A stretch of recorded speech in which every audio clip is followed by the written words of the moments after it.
Hey everyone, I'm VenomousStare. Today I have a bit of a build order tutorial coming at you, and this isn't necessarily a build order tutorial in the sense that I have every little building written out in a build order to follow strictly.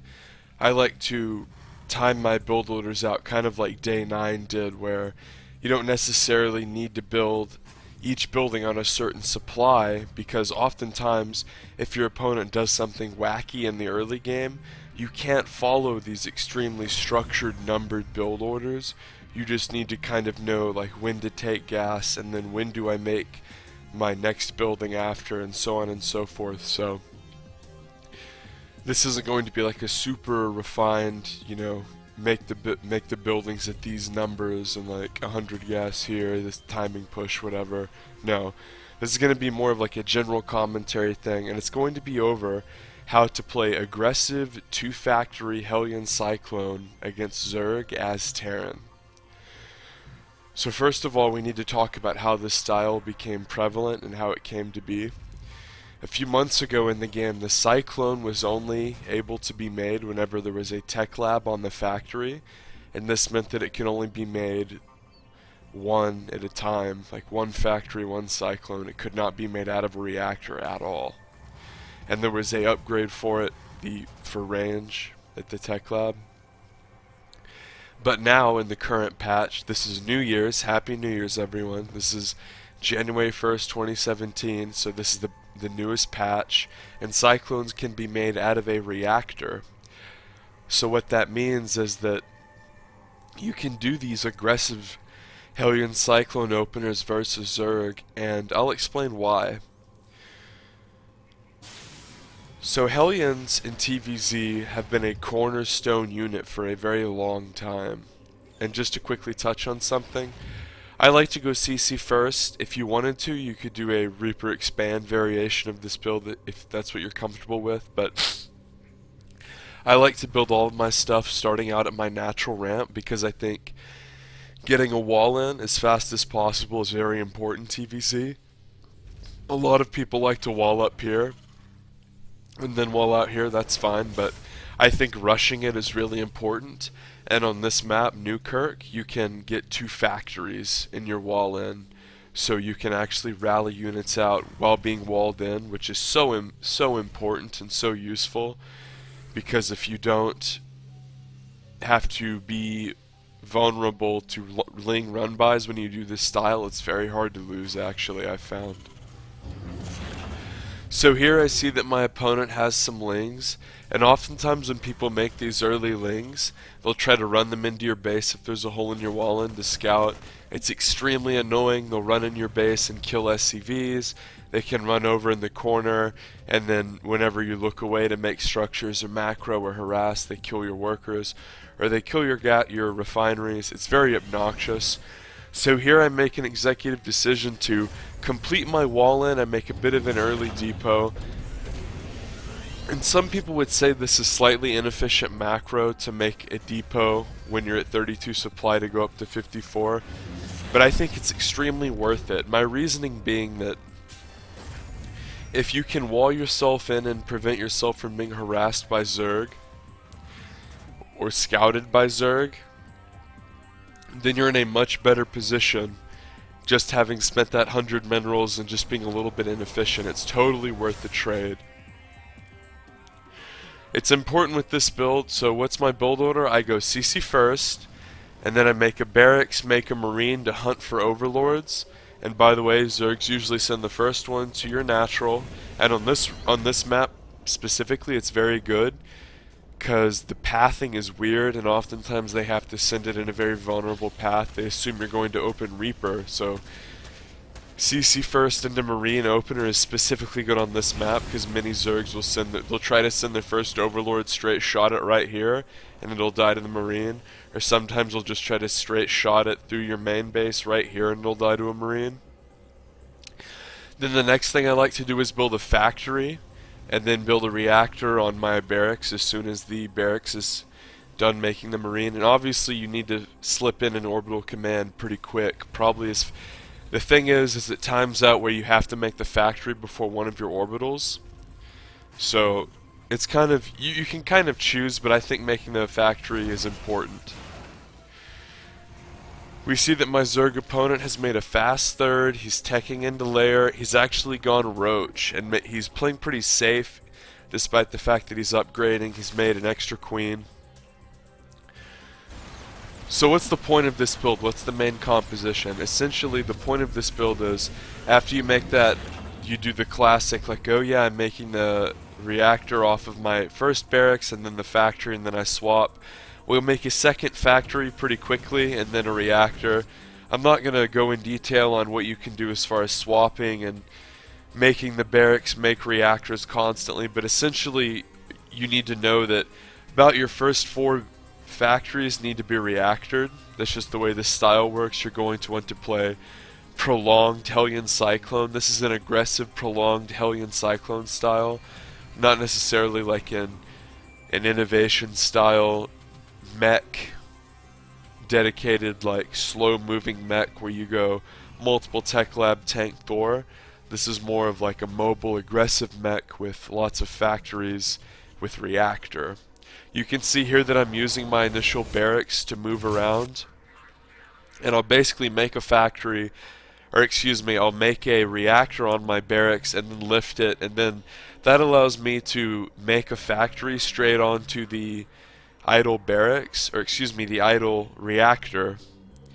Or I can make multiple factories, and then if I'm always just trying to make a reactor with this barracks and then lift it off, I'm in a position where as soon as these factories finish, my additional factories, I can lift off my factories onto the barracks, holy shit, excuse me, onto the reactors that the barracks made, and then my factories can be functional extremely quickly. A couple other things to note. I've made a armory fairly quickly. You can see here that it's done by 6:30. 6 minutes in the game is when I look to push out. At that time period, you'll have about 10 units out of these factories. And you can kind of pick and choose Hellions or Cyclones. I think about 50-50 is a good place to shoot for, but obviously it's easier to produce the Hellions because they just cost minerals. And you want to prioritize attack upgrades when you do this style, because Cyclones attack very quickly. Units that attack very quickly benefit more from upgrades. That's units like the Zergling. The Zergling is extremely good with melee upgrades. So your goal here on the armory is just to always have an attack upgrade going, and you want to get the armory around like 4:30. You can get it pretty early because you're going to have a lot of gas. Obviously, with this style, you want to take your gas geysers early. I like to take my second gas geyser very early with this style. If you just watch this replay, you can rewind and just like watch with your eyeballs and look at the production tab and see when I take my gases, and just see when I take them based on production and look at the timer. That's one way whenever you watch people play or watch replays, and when you want to copy the build, you just look at the clock and look at the production tab. Anyway, so you want to prioritize attack upgrades as opposed to defense upgrades, and both of these two factories should always be trying to produce units. And you might be asking yourself, well, I don't know, should I make Cyclones or Hellions? Cyclones or Hellions? When should I make which one? Well, the most important thing to note here, guys, is that this top row, what it's currently producing, like the 2 actively produced units, should always be lit up. And what I mean by that is, you should not be really worried about, should I make Cyclones or should I make Hellions? Because the Hellions are going to be turned into Hellbats, which are going to be the beefy tanking part of your army, and that really means that the Hellbats aren't really bad against anything. Even if they go roaches, having a lot of Hellbats means that the roaches can't really get in a good position versus your Cyclones. So the Hellbats are pretty much good versus anything Zerg has in the early mid-game. And of course the Hellions are a danger to the Zerg's drones and provide a nice harassment and scouting force. That doesn't mean you should just make pure Hellion. What it does mean is you have 2 factories, okay? That means you can always be making 4 units. So even though I don't have another one queued up here, which I should, that means that you should always be aiming to have 2 units always queued in your factories. That means that you look up at your money, if you see that you have like 600, 400, you need to really focus on always having at least 2 units in queue. And here we see that at 6:30 I have a 3rd factory going, and the fact that it has a reactor is due to this barracks that has been dutifully making reactors. It is also very important to not get supply blocked. Whenever you do this style, you're always making units and your supply shoots up pretty quick, so you just have to always be making depots. It's better to overmake depots slightly than it is to undermake. So I know this has been a long pause, but we have to really focus because this is an important moment. So I want to start my push out at 6 minutes. That'll be when I have about 10 units, and more importantly, my factory will be done. And that's my armory will be done, and that is important because Hellions aren't really good at hard pushing, and you have to have an armory just to transform your Hellions into Hellbats. So once they turn into Hellbats, they're actually very good. They have a lot more health, and they do more efficient damage and straight up combat because it's a cone as opposed to a straight line, which is better at harassment. So this means that Hellbats are the tanking force for these Cyclones, and Cyclones do bonus damage to armored units like Queens and Roaches, and Hellbats do bonus damage to Lings, which are light units, and what I mean by that is Hellions and Hellbats do bonus damage to light units, so Hydralisks and Lings. So if you think about it, pretty much everything Zerg has in this early mid-game gets countered by this composition. And in order to micro this properly, we have to keep the Hellbats at the front. So it's a little bit tricky because you want to have them in Hellion form to scout around and look. So oftentimes you can get caught off guard or caught out of position and lose a lot of your army. But the crux of the issue is keeping your Hellions at the front of the army, and then once you get engaged on by Roaches, you want to retreat, get everything in order, transform into Hellbats, keep the Hellbats at the front, and push. So here I do just that. I get everything in one little ball, and whenever you make your army, remember, always try to be making 4 units at once, or in this case, if having 3 factories, 6 units at once. I'm going to pause very briefly. You want to be making, if you're not making Cyclone, so if you don't have the gas and you want to make the mineral unit, you have to make Hellions, because if they pop out of the factory in the Hellion form, they're extremely fast and they rally all the way across the map quickly, and they reach the battlefield quickly, and then you transform them into Hellbats. It might be harder for a really newbie, low-level player to have to micro incoming Hellions into Hellbats, but the time it takes for a Hellion to reach the battlefield is very short compared to a Hellbat. So whenever you make that mineral unit, it needs to be the Hellion as opposed to the Hellbat. So we see here the Cyclones are kind of in the back, the Hellbats are at the front, but Swag Syndrome, my Zerg opponent, is going Roach, which is actually worst case scenario with the style, because with the style you're hoping that your opponent is playing with Zerglings and Queens, which has been a prevalent style used by a lot of high-level Korean players, as they really just try to delay their gases a lot, expand, make a ton of drones while they have a Queen backbone to defend. This guy's playing very safe with Roaches, so oftentimes if someone's relying on just Lings, if you have 6 or more Hellbats, they'll just be crushed if they're trying to rely on mostly Lings, because obviously if you have Cyclones too, the Queens aren't going to stand a chance if it's just Queen Ling. But this is Roach, so let's see what happens. The trick here is always to have the Hellbats pushing forward and just being in the faces of the Roaches, because the Roaches can't really attack the Cyclones until the Hellbats die, but the Roaches are good against the Cyclones after the Hellbats die. So after this you just want to retreat. Oftentimes you can be rallied out, you can have your factories rallied out to the front of the battlefield or like rallied right-clicked onto one of your units, it's important to rally your factories back at like the base of your ramp. And here I could have ranged out with these units, but I wasn't fast enough, and I actually unfortunately lose them to Lings. You have to be careful of a lot of Lings when you don't have any Hellions.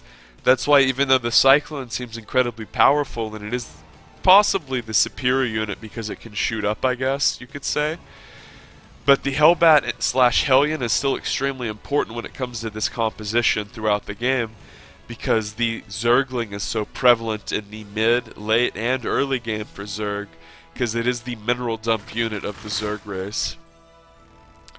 So you always have to be wary of the Zergling. And here we see something a little scary, and this is something that can lose you games if you don't keep track of your macro, and you don't actively produce Hellions, is a Baneling. So I'm going to pause it again since this is a kind of build order tutorial. So what do we see in my base? I've taken a third, and it's about 8 minutes 30 seconds in the game. I have a factory being made onto a reactor, which was made off of this barracks. I have an additional factory, a couple additional factories coming up. I'm constantly making depots to not get supply blocked. I've started +2. And very soon I will have 4 reactor factories, a third base, and then after that I will have 6 factories. What does my opponent have? Well, he's starting to spread creep, and that push that I did earlier limited his creep spread, which is important. He has quite a few drones as far as 2 base saturation, but doesn't really have anything in the way of 3rd base saturation. So the Zerg's actually behind in drones. So when I said he has quite a few drones, I mean he has 2 bases saturated. It's not like he lost a bunch of bases to Hellions. He held it off with roaches. But he was forced to make roaches as opposed to drones, which as Zerg puts you a bit behind. So this means that a good Zerg here would really look to drone extremely hard. Now, it is a little bit controversial because as Zerg, you never truly know if you make a bunch of units, attacking units as opposed to drones, if you can kill your Terran opponent. Because oftentimes with this Hellion, Hellbat, Cyclone style, you can become overrun if you lose your army. So the Zerg player Swag Syndrome has made some Banes. Banes are dangerous when they're used aggressively, because with the style you're relying on reactored factories, so you're not going to have siege tanks to kill Banelings. And Swag Syndrome is teching into Hydralisks, which is dangerous because you have so many reactored factories as opposed to Tech Lab factories. Your Blue Flame is delayed, so Blue Flame obviously does bonus damage to light units, which is good against Hydras, and Lurkers are damn good against this style, I've found, so you have to be wary of Hydralisks. So I'll play the clip, and let's see what happens. He has a nice force of Roach, Bane, Ling, and this is dangerous. So always keep your Hellbats in Hellbat form, because they have so much health, even though I didn't split very well and my units were relatively clumped. The Hellions, after they're transformed into Hellbats, they have 135 health. So it's basically like a Marauder. So think about crashing Banelings into Marauders. Now the problem is that Zergs are so used to going this heavy Zergling style with a lot of Banes that they think that, oh well, yeah, I can just make a lot of Banelings and be aggressive, because that's how it kind of works with Bio. If you crush the front door and then run in with Bane, Roach, Ling, you can slaughter Bio. But with this Cyclone Hellion, Hellbat, it's more tricky than that. The units are much more tanky, and if you just are conscientious to always have Hellbats as opposed to Hellions, always be transforming them when appropriate out of the factory, then you can ensure that Banelings won't do severe damage, even if you don't really split well or your opponent traps you in a ramp like that. So this means that even though he went Roach, which is very good against this style early, my Zerg opponent can't necessarily garner an advantage because he thought, oh, I'll make a bunch of Banelings and be aggressive. You can't make a bunch of Banelings versus this style aggressively or defensively. What do we see here? I'm taking my third base. At this point, as soon as factories 5 and 6 finish, they get reactored, both of them. And we see that I've keyed all of my hotkeyed all of my factories into one hotkey, and that means that I can easily produce units even when I'm looking at my main army. All I have to do is hit 6 and then hit E and A in combination. It's not difficult at all to constantly reproduce. I want to take my third here, make it an orbital, rally SCVs out there, take gases and start muling. But more importantly, I want to be aggressive and in the face of my Zerg opponent. Little side note here, you can do this if you want to. I just made a mine because it's very annoying to deal with as Zerg. You throw a mine in your composition, you throw a couple mines in your composition, it just blows Zerg's brain. And they're actually damn good defensively, especially against banelings. And they're good against Protoss too if you want to try this style versus Protoss, although it's not nearly as good. So scan here to try to clear creep and see the full extent of his army. Burrow both mines, you don't want to be greedy. And here you can see, even though my Hellbats are a little bit too far north, I'm constantly walking them forward to stay in between the Cyclones and the Roaches as though they were bodyguards. And here come the incredibly speedy Hellion reinforcements. And I just transformed them to into Hellbats right on the front line. I killed the Spine Crawler. Could have made a case for focus firing the Spine Crawler. And this looks like a Manor Mule, and I guess it kind of is. But it serves the double purpose of healing your army. And here we can see that I'm reinforcing constantly with with Hellion Cyclone. And I should be more dutifully pumping away and having more units coming at a time. So 2, 4, 6, 8, 10, 12. I have 700 minerals. So ideally this should say 6 Cyclones and 6 Hellions. This is a bit sloppy. And I also should be producing SCVs 3 at a time, all rallied out to here. But I was microing this. Notice that I also moved the Widow Mine up to the ramp. If you don't know where to put your Widow Mines when you're being aggressive, the ramp is never a bad location because he's always going to be rallying stuff out. And what can we see from the Zerg? Well, he should have definitely transferred some drones because these minerals recently were depleted, but he didn't have enough drones in the mid-game because he kind of went roaches and tried to be aggressive. And that's tricky because with Zerg, you have to really decide and be definitive as to whether you want to be aggressive or defensive. That guy really, he held my mid-game push around the 630 mark with his roaches. He should have just made a huge wave of drones and continued to have been defensive.